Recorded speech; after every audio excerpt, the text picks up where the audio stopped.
Bem, sobre a situação dos Estados Unidos, quem está conosco aqui ao vivo agora na Rádio Bandeirantes, no Jornal Gente, é o diplomata Sérgio Florencio, que foi embaixador do Brasil no México.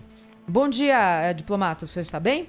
Bom dia, prazer falar com vocês. Prazer é nosso, seja muito bem-vindo aqui ao Jornal Gente da Rádio Bandeirantes. A gente sempre acompanha também as conversas do senhor no Band News TV, o canal 24 horas de jornalismo aqui do Grupo Bandeirantes de Comunicação. Dias que seguem aquelas cenas de violência e a invasão no Capitólio e agora com a possibilidade, pelo menos o assunto sendo colocado mais em pauta e com atos concretos também na direção do impeachment do presidente Donald Trump. Qual é o cenário que o senhor enxerga nesse momento? Olha, o cenário que se desenha atualmente é de um desgaste profundo e crescente do presidente Trump, que tem a sua carreira política abortada em termos de vir a ocupar cargos de relevância na política norte-americana. E o segundo efeito é realmente um desgaste muito grande do Partido Republicano e a necessidade desse partido de se refundar em bases muito distanciadas dessa direita extremada, dessa direita sem rumo que representou o Trump. Não acredito que um impeachment venha a ocorrer, porque certamente não terá apoio expressivo do Partido Republicano. Mas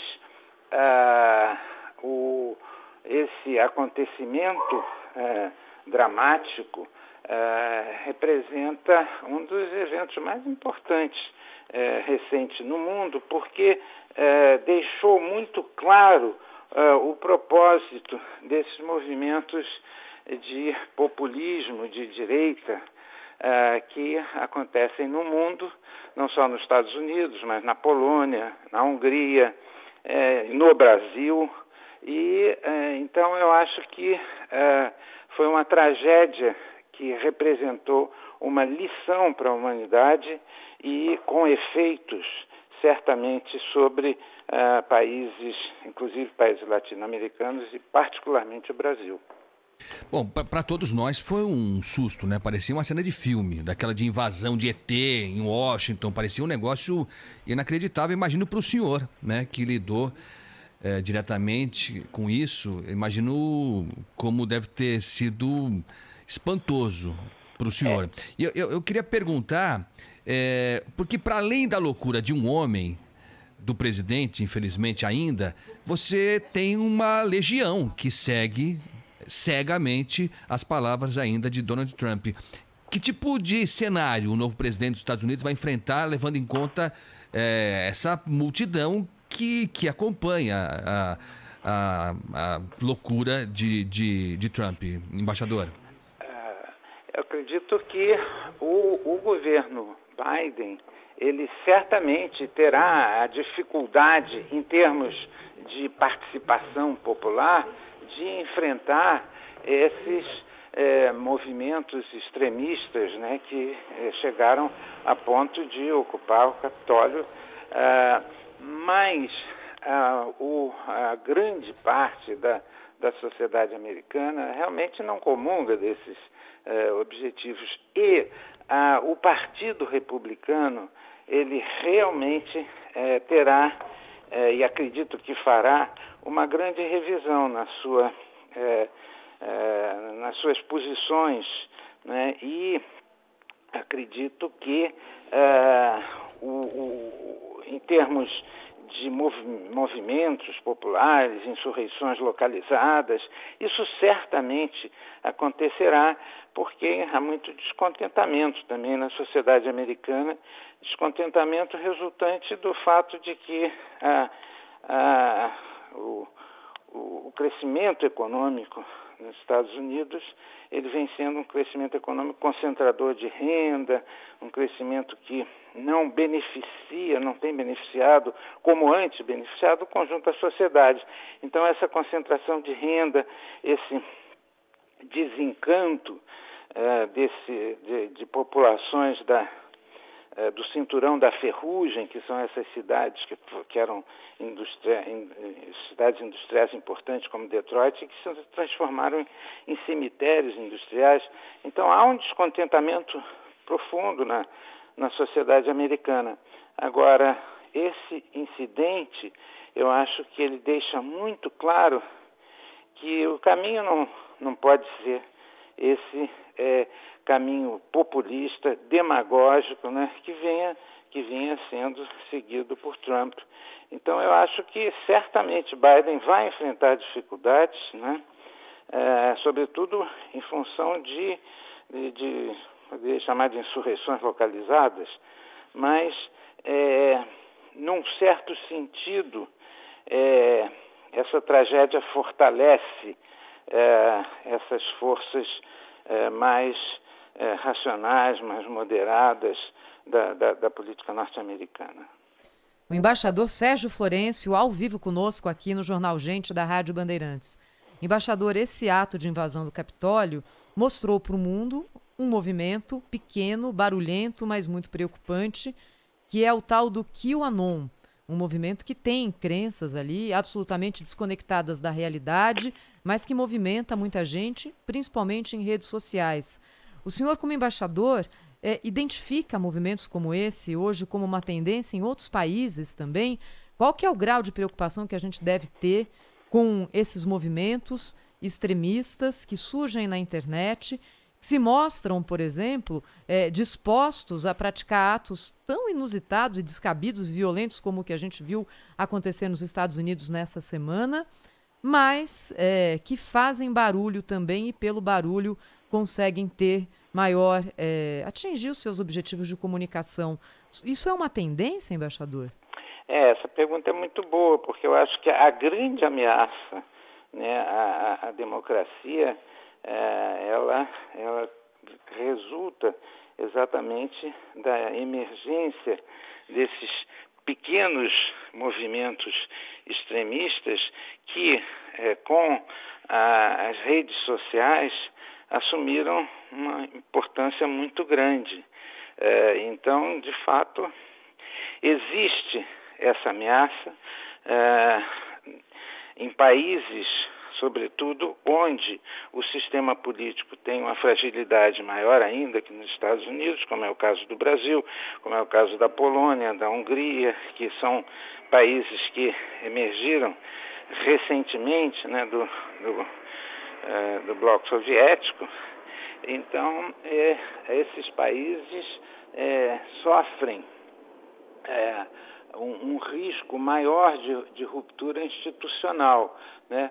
No caso brasileiro, eu acho que, de fato, embora a gente tenha instituições sólidas, a capacidade de arregimentação, a capacidade de difusão de fake news, aliado ao fato de que somos uma sociedade profundamente desigual, aliados a essa crise econômica séria, tudo isso leva, de fato, à ameaça de a gente se aproximar de um quadro de ruptura institucional. Mas eu acho que, inclusive, esse acontecimento nos Estados Unidos, ele soa um grande alerta, né, para as classes políticas, né, para os formadores de opinião, né? Então, eu acho que o risco existe em países com debilidade institucional, como é o caso brasileiro, maior ainda, mas eu acho que as nossas instituições, embora vulneráveis, elas são capazes de resistir, vamos dizer. Embaixador Sérgio Florencio, aí é que reside algumas dúvidas, né? Pelo menos para mim. Porque aqui no Brasil, acho que até mais do que em outras nações, já se fez todo tipo de ameaça às instituições, né? De todo tipo. Aliás, antes de ser presidente, o então candidato, deputado, já mostrava. Ele não enganou ninguém nesse sentido. Não enganou ninguém. Verdade. E nós chegamos ao ponto de ter fogos de artifício arremessados, lançados contra o Supremo Tribunal Federal. Enfim, tudo que a gente já sabe, né? A família do presidente também não se constrange em colocar em xeque o valor do Congresso, enfim. Nesse sentido é que eu tenho essa dúvida. Se esse alerta que vem dos Estados Unidos, ele vai servir para que a gente repense e evite que isso aconteça mais para frente aqui no Brasil, ou se isso vai normalizar ainda mais essa falta de respeito às instituições, embaixador? Bom, é uma questão de escolher se o copo está meio cheio ou meio vazio, né? Mas o que eu penso é o seguinte: você tem, então, digamos, um executivo praticamente sem rumo, né? Podia dizer que na economia, né, tinha um rumo liberalizante que se desfigurou, né? E em outras áreas como meio ambiente, direitos humanos, cultura, educação, saúde, digamos, é um governo sem direção, né? É um governo perdido, né? Os dados aí da Covid demonstram, né, o caos em termos de gestão da saúde pública. Enfim, então o que eu penso é que esse quadro ele está se consolidando, né? E mesmo, então, olhando para as instituições, então o quadro na instituição do Executivo é essa. Do Legislativo, embora haja essa aliança com o Centrão, é uma aliança frágil. A gente sabe que, digamos, a tendência, né, dos representantes do Centrão sim, se aliar, né, ao presidente enquanto ele tem poder, mas o quadro que se desenha na política nacional é de perda de popularidade crescente para o presidente. E com essa perspectiva, né, o mais provável é que também esses representantes do Centrão se distanciem dele, né? Então, digamos, o quadro na instituição do Legislativo me parece isso. E do Judiciário, né, que em momentos de crise acaba sendo o decisivo, né, juntamente com o Legislativo, que pode iniciar um processo de impeachment, o Judiciário, há ministros, né, há uma divisão óbvia, né, entre os 11, e há ministros que se aproximam, digamos, mais, né, dessa linha do presidente. Mas essas posições assumidas por ele, o país está quebrado e no dia seguinte o país está ótimo, né? Essas declarações sobre contra a vacina e depois manda uma carta para o primeiro-ministro da Índia, né, pedindo, pelo amor de Deus, para fornecer vacina para o Brasil. Ou seja, essa bipolaridade política, né, vai ficando cada vez mais clara e o que me parece é que as instituições começam a desconfiar cada vez mais desse populismo de direita, que nem é conservador, é reacionário mesmo. E então eu acredito que as respostas sejam mais construtivas em benefício do país. E além disso, ainda tem os militares que, como instituição, né, os analistas dizem, eu concordo, que como instituição está se distanciando, né, desses equívocos monumentais do governo atual, né? Embaixador, ainda sobre o presidente Donald Trump, Estados Unidos, posse de Joe Biden é no dia 20 de janeiro. Hoje, dia 9, ele tem mais 11 dias na presidência. Ou seja, esse é o período dele. Ainda não se sabe exatamente como vai ser a saída dele, o que vai acontecer até lá, se o Congresso vai abrir, de fato, um processo de impeachment, se vai deixar essa semana e meia correr até acabar. Mas o fato é que, daqui 10, 11 dias, Donald Trump estará fora da Casa Branca, então perderá não só o poder, mas também a projeção que esse cargo dá, e banido das redes sociais. Qual que é o grau de influência que você acha que ele vai conseguir manter sobre esses movimentos extremistas nessas condições a partir de 20 de janeiro? Uma vez destituído o cargo de presidente, uma vez terminado o mandato de presidente, então certamente a influência dele vai ser muito menor, né? Isso daí não há dúvida.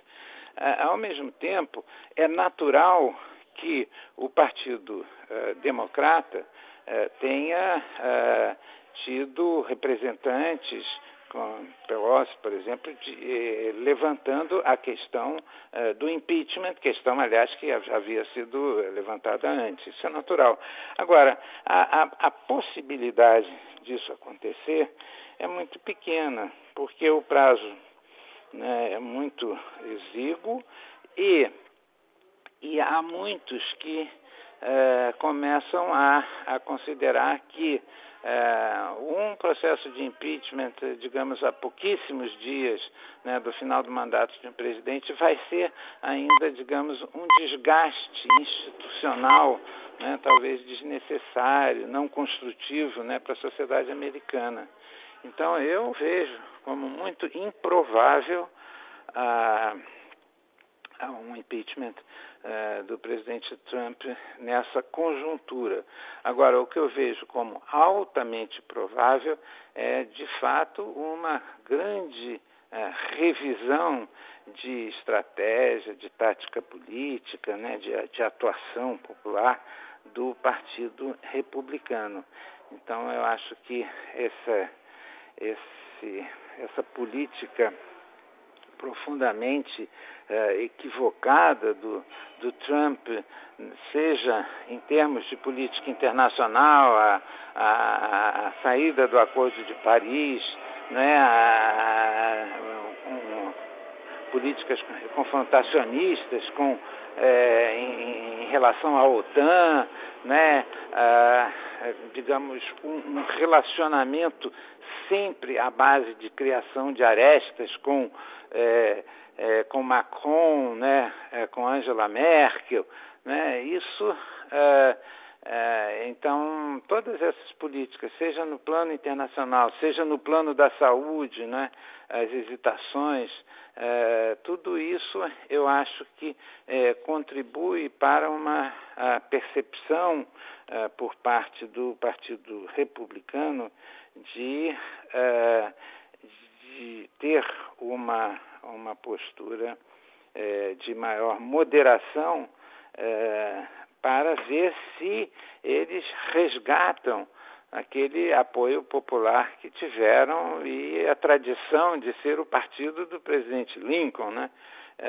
Então, eu acredito, primeiro, que um processo de impeachment não avance, né? E segundo, que o Partido Republicano vai se distanciar certamente desses movimentos iniciados e insuflados por Trump, porque levaram a um desprestígio muito grande do partido, né? O partido já, desde o começo, se dividia muito em relação à figura do Trump, né? Mas como ele tinha, né, um apoio popular muito grande, então o partido acabou endossando o nome dele, mas sempre foi uma figura muito contestada, né, e esse incidente teve um valor simbólico extraordinário, né, para convencer, né, o partido da necessidade de retomar as suas bases, né, as suas tradições, né, e se distanciar desse populismo extremista personalizado pelo Trump, né? Perfeito. Embaixador Sérgio Florencio, foi um prazer tê-lo aqui conosco. Muito obrigado pela atenção com o ouvinte da Rádio Bandeirantes e até breve, embaixador. Tá bom, um grande abraço aí. Muito obrigado. Obrigado.